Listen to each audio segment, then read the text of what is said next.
Hey there, Philos here. This video is going to be on a Torment 10 speed farm build utilizing the Legacy of Nightmare ring set combination. So if you're not familiar, this ring combo increases your damage based on how many ancient items you have equipped. So first and foremost, it is going to be important that you have nearly all ancient items, at least 10 out of your 13 items should be ancient before you try to start running this, and obviously ideally you would have full ancients. It is optimized to be a speed farm torment build. You can take the build into greater rifts to do low to average level speed farm greater rifts. That works as well, but the idea is this is kind of an alternative to the unhallowed essence multi-shot, so that build is still going to be one of, if not the fastest T10 builds for the Demon Hunter, but this is kind of an alternative. A little bit later in the season, once you get some more itemization options, you can consider running something along these lines. The advantage of this build is mostly just preference. Some people feel like it plays a little bit smoother, and it is a nice fun change of pace. I've been having a lot of fun with it lately. One thing to mention, this build, you can run it on live right now, but next patch it's going to get some significant buffs. Namely, the legendary gems got increased a little bit, so the damage from these legendary gems is going to go up. Greenstone's fan as well got doubled, so quite a bit stronger next patch, so that's why I'm making this video now. Now we're looking at the skills and abilities, and I can kind of talk about some different options and choices here. And given that it is a Legacy of Nightmare build, there is going to be quite a bit of flexibility, including the spec here, as well as itemization. So I will talk about some of that in a minute. But for now, I'm just going to kind of lay down the foundation. Preparation Focus Mind for the Discipline regen, so you can spam Smokescreen Displacement for the movement speed. Strafe with Drifting Shadow, just to maintain the movement speed, and to give you a source of damage, as well as channeling to get the Mantle of Channeling buff. Vengeance with Seed for the hatred and the damage increase. The Wolf Companion for the damage. Mana Knives for the burst on the elites. Here we're using the Fire Rune, which removes the cooldown and adds a hatred cost. So it's going to be a little intense on the resources initially, and there are some things you can do to kind of handle that. Basically what I do to get the hatred back is just run Blood Vengeance. If you're killing stuff quickly, they're spawning health globes, you're picking up those health globes, you're going to maintain your resources really well. And this is also going to help with the discipline to spam Smokescreen. So Blood Vengeance is there for that, Tactical Advantage for the movement speed, Hot Pursuit for the movement speed, and then Perfectionist here I have for the discipline cost reduction so that you can spam Smokescreen. Depending on what you're doing, this is kind of a flexible skill. Sometimes I'll run Call of the Week to get a little bit of increased damage. You can also run Awareness. Ambush would be the one that I would run, but I have Ambush here on my necklace. So Ambush is extremely strong with this setup, so if you don't have a Hellfire, I would run Ambush and then not have that. But the 5th passive is, kind of flexible. I've been preferring Perfectionist just to maintain the Smokescreen spam. So that's the skills and abilities. Now we can talk about the itemization and the stat priority. Again, this is a Torment 10 build, this is Legacy Nightmare, so there's going to be quite a bit of flexibility on the stats as well as the exact itemization. Some of the key items for my setup here is the Mantle of Channeling, Gloves of Worship, the Hexing Pants, the Dawn, Beck and Sail, the Visage of Goons, and then obviously the rings, the Hellfire Amulet. I mean, it's like each piece is kind of doing something, but you don't actually need any of it. It's just all complementing each other to add up to what the build is. Calamity in the main hand. On offhand, doesn't really matter which way you go about this. You do want the heavy hitting weapon in the main hand because your fan is going to be based on that damage. Firewalkers for the trail. This is going to be nice to give you just additional supplemental damage. And then we have the Witching Hour here for crit damage. And I'm going to mention some alternatives so you can see what I'm running with here. There are quite a bit of options. You can shift things around. A couple different setups I was trying out. Initially I started with the Mage Fists. So if you don't have an ancient pair of Gloves of Worship, which they're kind of hard to come by, being that it is a bounty bag item, you would have to do a bunch of bounties and get the item ancient or reforge or something like that. So Gloves of Worship can be a little hard to come by initially, so the Mage Fists are a good substitution on that. And then for the chest piece, if hatred is an issue, because the Fan of Knives is fire and that's your biggest hatred dump in this setup, you can throw on the Cinder Coat, especially if you're on softcore. There's no real reason for the Beck and Sail. On hardcore, it's nice to just wear the Beck and Sail to get that cheat death and free up a passive for not running awareness. And then the weapon, the Calamity, you kind of need to wear the Dawn in the weapon. That way you can cube the Fan. But the main hand or the other weapon you could switch out for like the 10 clip to get 2 strafe runes as well as some strafe damage.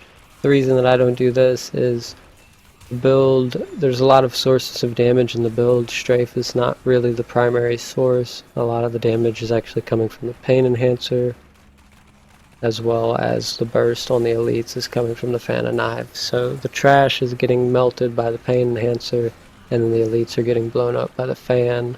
So the strafe isn't really doing that much of your damage, and there's just so many different sources of damage, and this is why the Convention of Elements is especially good with this setup, because you have some lightning damage, you have some fire damage, you have some physical damage, more physical over here, and then lightning. So pretty much every elemental rotation you're getting good value from the Convention, so that's why we're running that.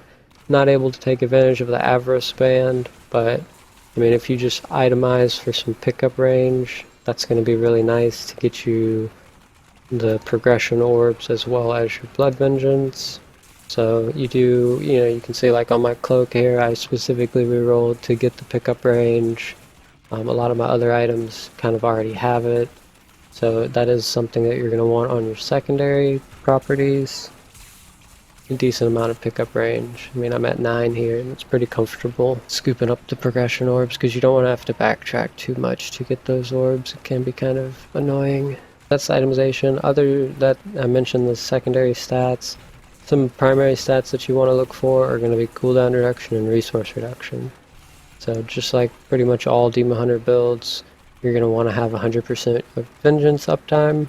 So depending on the roll on your Dawn, with this setup, also cooldown, you can go higher than normally. You only need about 37 cooldown to get that 100% uptime. With this setup, you can get more cooldown. It's going to help you with your preparation cooldown, so you'll have more discipline. Again, to just spam the smoke screen to maintain that movement speed. So cooldown reduction is going to be the most important until you get around 40%, and then resource reduction after that.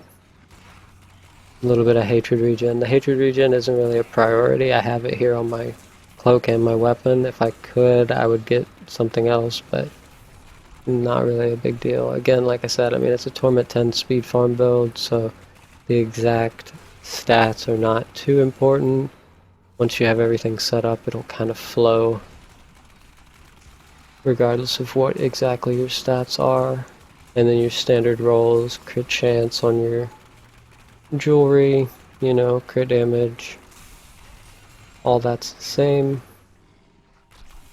Now we can mention the legendary gems. This is one thing that, as I mentioned earlier, was increased for the build. The pain enhancer got a pretty significant buff on the damage over time, and the Wreath of Lightning also with the damage increase. So these two gems are much more effective this patch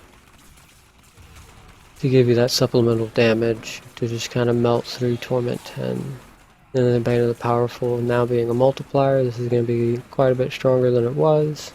Now we can talk about the cube powers briefly. You've seen on the screen the whole time what I have here. There is some options, specifically the armor. You can wear the Nemesis if you have an Ancient Nym, and you could cube a different armor piece, but taking advantage of the Warzeshian and the Nemesis seem to be the best. You get the movement speed from these, and then the elites from those, so there is some flexibility. You don't necessarily need the Warzeshian, but they are nice for that movement speed. And then here we have the Lord Greenstone's fan. Like I mentioned, this was buffed just in this patch, so it's doing 200% per stack now. Not really that big of a deal for this kind of a setup. You don't really want to wait on your fans specifically, or even pay attention to your COE. Whenever I'm playing the build, it's basically just as soon as you show up on the elite, you'll have some fan stacks. You don't want to waste the fan on trash, you want to save it for elites, but you know, just a few stacks of this is going to allow you to one-shot elites on Torment 10 most of the time.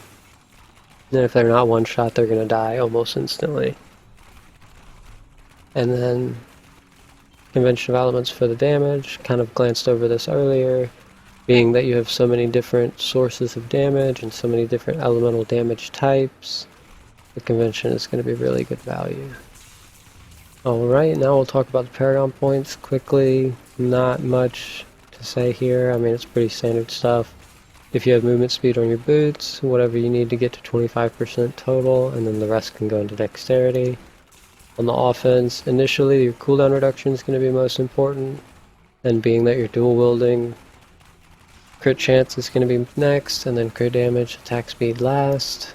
Here we're bottom to top, skipping life regen for last, and then here resource cost reduction is going to be the most important, and then area damage.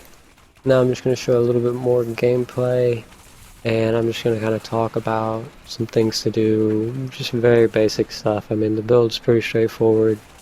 Essentially you just hold down your strafe, cast your preparation, companion, and vengeance on cooldown. Every time they're up, you basically just want to spam those, and then also spam the smoke screen anytime you want to move quick, and then fan of knives on elite. So whenever you show up to an elite, you hit your fan, strafe around a little bit, smoke screen, and then move on.